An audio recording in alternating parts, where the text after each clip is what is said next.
You check your phone. Nothing is wrong, but your body reacts as if something is. Your chest tightens, your attention narrows, and a quiet moment suddenly feels urgent. Your mind starts searching for the danger your body seems to know about. Maybe you missed something. Maybe someone's upset. Maybe bad news is coming. No emergency appears, yet the alarm doesn't immediately switch off. That gap between safety and alarm is where everyday anxiety often lives. Let's make the pattern visible, then explore ways to respond differently. Anxiety doesn't always arrive as panic. Often it slips into ordinary routines. It's rereading an email 5 times, worried that one sentence sounds wrong. It's checking the door again, although you remember locking it. It's replaying a conversation, trying to locate the exact moment you failed. It can look like preparation, while quietly becoming impossible to finish. Or like being responsible, while every small choice feels unusually loaded. Sometimes you feel restless. Sometimes you freeze and avoid starting at all. The situations differ, but the pattern is familiar. Uncertainty begins to feel unsafe. Understanding the pattern won't erase anxiety, but it can make your next choice clearer. Anxiety begins with something useful. A protective alarm designed to notice possible danger. Your brain and body prepare quickly, often before conscious thought catches up. Heart rate may rise, muscles tense, breathing changes. Attention scans for threats. That response matters when a car swerves toward you or smoke fills a room. But alarms can react to possibilities, memories, pressure, and uncertainty too.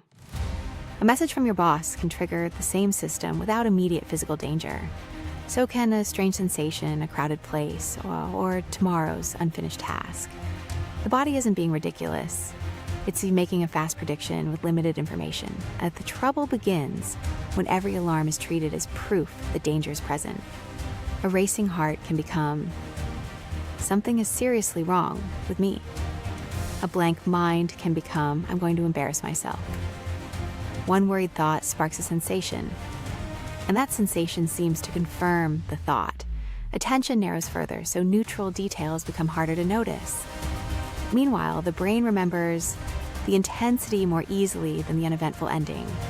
Next time, the alarm may arrive earlier, louder, and with greater confidence. This isn't a personal failure, it's a learning loop, and learning can change.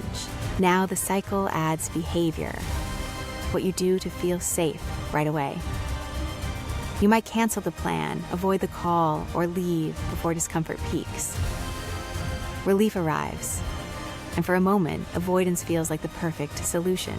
But the brain may learn, I escaped, because that situation really was dangerous. The next encounter then feels harder, even when the situation hasn't changed. Reassurance can follow a similar path. Are you sure I'm okay? Really sure? A caring answer helps briefly until doubt produces one more question. Checking, researching, and reviewing can become attempts to manufacture complete certainty. Yet, complete certainty is rarely available, especially about health, relationships, or the future. Overthinking promises control, so the mind keeps opening new tabs internally. What if this happens? What if that means something? What did they mean? Each answer creates another exception, another scenario, another reason to keep analyzing. The goal shifts from making a reasonable decision to eliminating every possible risk. That standard can't be met, so the thinking continues without delivering real confidence. None of this means you chose anxiety or should simply stop worrying. These strategies usually began as understandable efforts to protect yourself. The useful question is not, why am I like this? It's, what is this response teaching my alarm? And what could I practice instead? Physical sensations make the cycle convincing because they feel immediate and real. A skipped heartbeat can turn a quiet kitchen into an emergency command center. Dizziness, nausea, sweating, trembling, or tingling may pull attention sharply inward. Then you monitor each sensation, making ordinary changes feel even bigger. Even breathing can become awkward when you start supervising every breath. The body reacts to concern, and concern reacts to the body. Sometimes the whole system is loud enough to be almost absurd. Still, humor isn't dismissal. The sensations can be exhausting and frightening. It reminds us that an intense alarm isn't necessarily an accurate forecast. After the rush, anxiety may leave behind a quieter kind of fatigue. You can feel drained from preparing for events that never actually happened. At night, fewer distractions may give unfinished worries a much larger stage. You review tomorrow, then last week, then a conversation from 3 years ago. Poor sleep can lower resilience, while anxiety makes restful sleep harder. Stress, irregular routines, and too much caffeine can turn up the volume. These influences aren't moral failures, and adjusting them, doesn't work the same for everyone. There are pieces of context that can help explain changing symptom levels. Notice the impact on daily life, not just whether anxiety exists. Is it shrinking your choices, disrupting sleep, work, study, or relationships? Are you spending large amounts of time checking, avoiding, or seeking reassurance? When anxiety becomes persistent or disruptive, qualified professional support may be appropriate. Like, this is education, not diagnosis or treatment. Needing help doesn't mean you've failed. So what can you do when the alarm is active but no emergency is present? Start by orienting to now, instead of arguing with every possible future. Name a few things you can see, hear, and physically feel. Let your attention include the room, not only the sensation or worried thought. Grounding doesn't prove that nothing bad can ever happen. It gives your nervous system current information, instead of feeding only the prediction. Breathing may help too, but it shouldn't become another performance test. Try a slow, comfortable breath with an easy exhale and no forcing. If breathing focus feels worse, choose another anchor, such as sounds or touch. The aim isn't instant calm, it's making space for a more deliberate response. Even a small pause can separate the alarm from the action that follows. Next comes practice, taking a manageable step while allowing some uncertainty to remain. If you've avoided an email, the first step might be opening the draft. If a place feels difficult, it might be staying there 1 minute longer. Choose steps that are challenging enough to learn from, not deliberately overwhelming. Progress may be uneven, and the right pace differs from person to person. The lesson isn't, I must feel calm before I can act. It's, I can carry some discomfort while doing something that matters.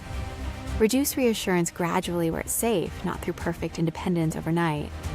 Make one reasonable check, then notice the urge to repeat it.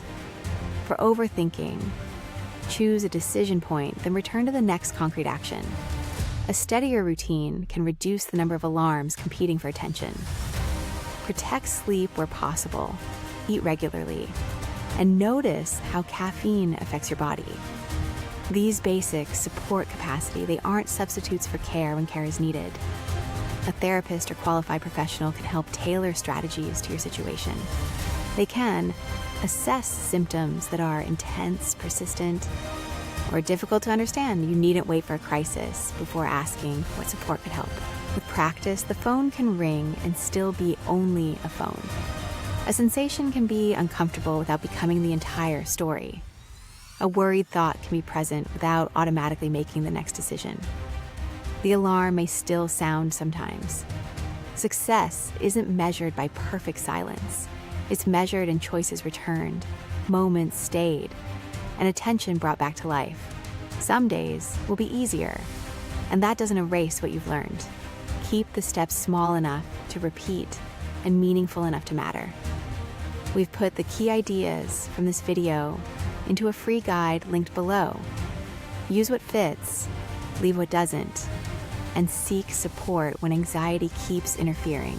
If videos like this make mental health easier to understand, Patreon members help us keep creating them. If this helped, share it with someone who might appreciate a calmer explanation. subscribe to Stick Brain for clearer, thoughtful videos about how our minds work.